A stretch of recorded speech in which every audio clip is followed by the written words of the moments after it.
আমি এতদিন ধরে তোমাকে এই কথাটাই বোঝাতে চেয়েছি। আমি বুঝবো না, আমাকে বোঝানোর কোনো দরকার নেই। আমার যদি বোঝার হয় না, আমি নিজেই বুঝবো, নাহলে আমাকে কেউ বোঝে। যেভাবেই হোক ওই মেয়েটাকে পানিশ করতে চাই, যেভাবেই হোক আমি ওকে পানিশ করতে চাই। তুমি কলেজ থেকে এসছো তো, কফি তো খাচ্ছি আমরা। স্যান্ডউইচ অর্ডার করি।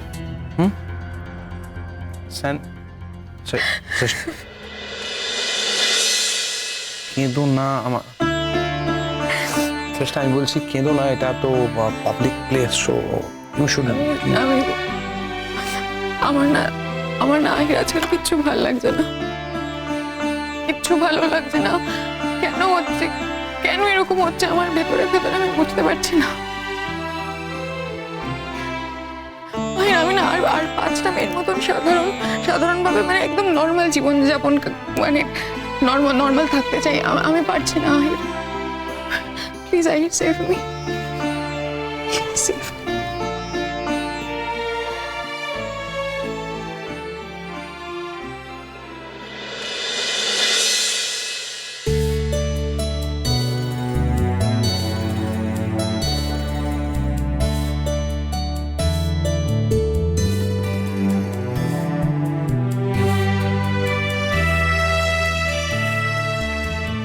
এই মেয়েটার প্রতি কি আমি একটু দুর্বল হয়ে পড়ছি?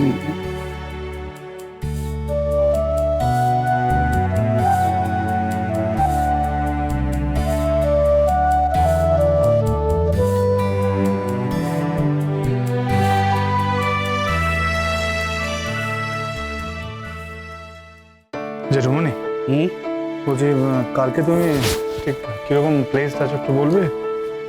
কেন বলো তো?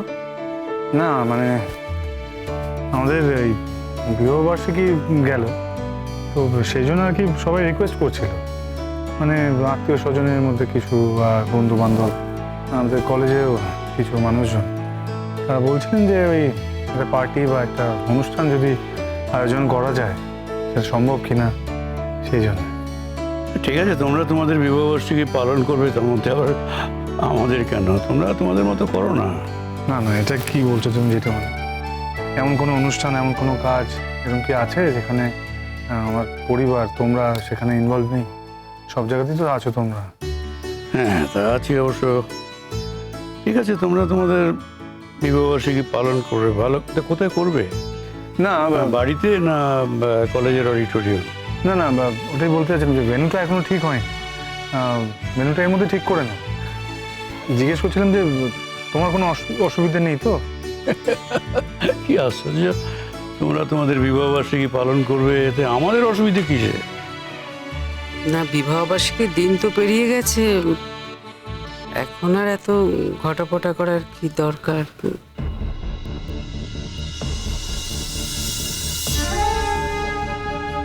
তোমার আপত্তি আছে?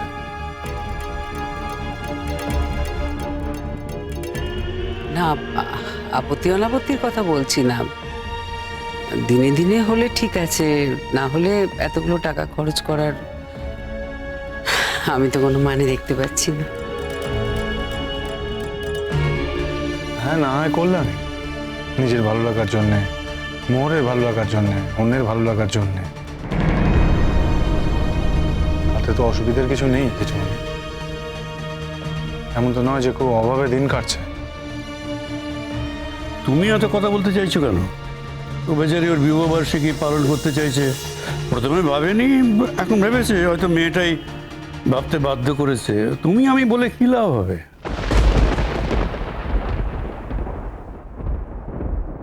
না জেঠুমনি, তুমি ভুল করছো। মোহর কিন্তু আমাকে বারণ করেছিল এসব করতে। আমি ভেবেছিলাম করবো না, তারপরে কলিগসরা বলতে লাগলো। তাছাড়া এই তো ছোট মা আছেন, বৌদিভাই আছেন, ওরাই তো সবাই বলছিল যে এই বিবাহবার্ষিকী গেল, কোনো অনুষ্ঠান হলো না, পার্টি হলো না, সবার কথা ভেবেই তো এই পার্টিটা রাখার চেষ্টা করছি। আর তোমরা এরকম কেন ভাবছো যে কেউ এই ভাবনাটা আমার মাথায় দিয়ে দিয়েছে, মানে মোহর দিয়ে দিয়েছে তবে আমি ভাববো? এরকম তো নয়।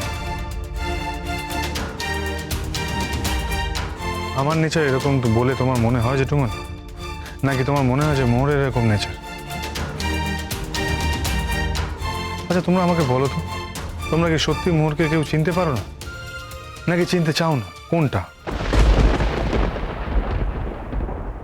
মোহরের সম্পর্কে কিছু কথা বললেই তুমি খুব স্পর্শকাতর হয়ে ওঠো। এমন এমন কিছু কথা বলো যাতে আমাদের কোনো সম্মান থাকে না। নাকি এ নিয়ে আমি আর বেশি কথা বলতে চাই না। তুমি তোমার বিবাহবার্ষিকী নিয়ে আমার কাছে আবদার করতে এসছো এবং আমি যাব কিনা সেটা জানতে এসছো। আমি যাব।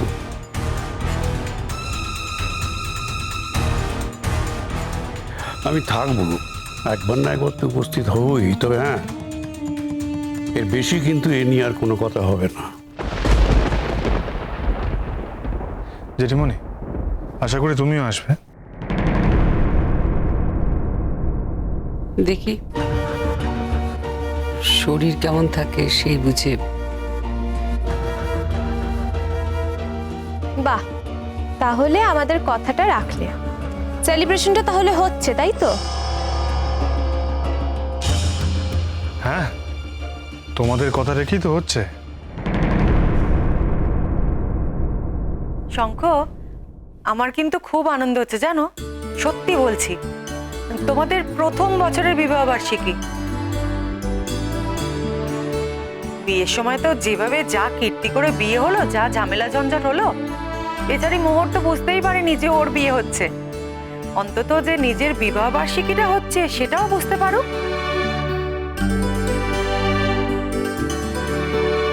ছোট মা, বিয়েটা দুজন মানুষের মনের মিল হওয়ার পরিণতি, আর বিবাহ বার্ষিকী তারই সেলিব্রেশন। বিবাহ বার্ষিকীটা মানে দুজন মিলে করাই ভালো। আমি শঙ্খকে এটা বলেছিলাম, আর সেই জন্যই আমরা সেদিন মন্দিরে পুজো দিতে গিয়েছিলাম, নিজেদের মতো দিনটাকে কাটাতে চেয়েছিলাম। তারপর শঙ্খই বলল, সবাই যখন চাইছে একটু আনন্দ হই হুল্লোড় করতে, খাওয়া দাওয়া করতে, তবে তাই হোক। এর মধ্যে আমার কোনো ভূমিকা ছিল না। এটাও সত্যি, এই বাড়িতে কোনো ঘটনা ঘটলে আমার ভূমিকা খুঁজে দেওয়া হয়, কিন্তু এতে যে তোমরা আনন্দ পাচ্ছ তাতে আমার খুব ভালো লাগছে। কথাটা আমাকেই শোনালে না? নিজেদের মতো দিন কাটাতে গিয়ে শঙ্কর লাইফটা তো হেল হতে বসেছিল। এমনকি শঙ্কর মরেও যেতে পারত। ও, আমি একা মরে যেতে পারতাম, ওর কোনো বিপদ হতো না। যে জোর করে বিপদকে নেমন্তন্ন করে ডাকে তাকে আমার কিছু বলার নেই। কি দরকার ছিল অত রাত অব্দি ওখানে থাকবার? আমিও তো গিয়েছিলাম। মোহর যে ওখানে একাই রাত রাত অব্দি থাকতে চেয়েছিল তা তো নয়, আমিও থাকতে চেয়েছিলাম, তাই জন্যও থাকতে চেয়েছিল। তাহলে যখন দুজনে মিলে সিদ্ধান্ত নিয়েছি, তখন দুজনকেই বলা উচিত। কেন শুধু শুধু ওকে একা বলা হচ্ছে? সিদ্ধান্তটা তো আমাদের দুজনের ছিল। তাই যখন বলবে আমাদেরকে কোনো কথা, তখন দুজনের নাম করে বলবে, কোনো একজনকে নয়। মোহরের বিষয়ে কোনো কথা বললে তোমার এত রিয়াকশন হয়, এটা বোধহয় আমাদের কথা ছেড়েই দাও। তোমার বাবা মা সম্পর্কে বললেও তোমার এতটা রিয়াকশন হবে না। তোমার মার কথা ছেড়ে দাও, তাকে তো দেখিনি, জানি না এখন সেটা কি আছে। তুমি তোর বাবাকে তো খুব ভালোবাসতে। বাবার সম্পর্কে যে কথা বললে সেগুলো তো কোনো রিয়াকশন হয় না। আর সব রিয়াকশনই যে দেখা যাবে তার তো কোনো মানে নেই। তো একটা কথা বলি তোমাকে শঙ্খ,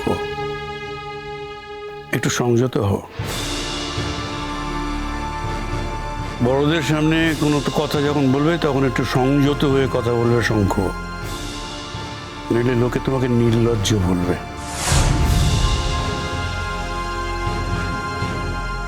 এটা মানুষ, যে সেই অন্যায়টা করেনি, তাকে যদি সেই অন্যায় অভিযুক্ত করা হয়, তাহলে আমি তার পাশেই থাকবো জেঠুমনি। আর এখানে তো ঘটনাচক্রে সে আমার স্ত্রী। অবশ্য হ্যাঁ, অন্য কি হলেও থাকতাম। আর তুমি ঠিকই বলেছো জেঠুমনি, স্ত্রীর প্রতি সকলের থেকে দায়িত্বটা কিন্তু বেশি। একটা মেয়ে আমাকে ভরসা করে সারা জীবন আমার সঙ্গে কাটাতে চেয়েছে, সেই বিশ্বাসের মর্যাদা আমায় রাখতেই হবে, তাই না জেঠুমনি?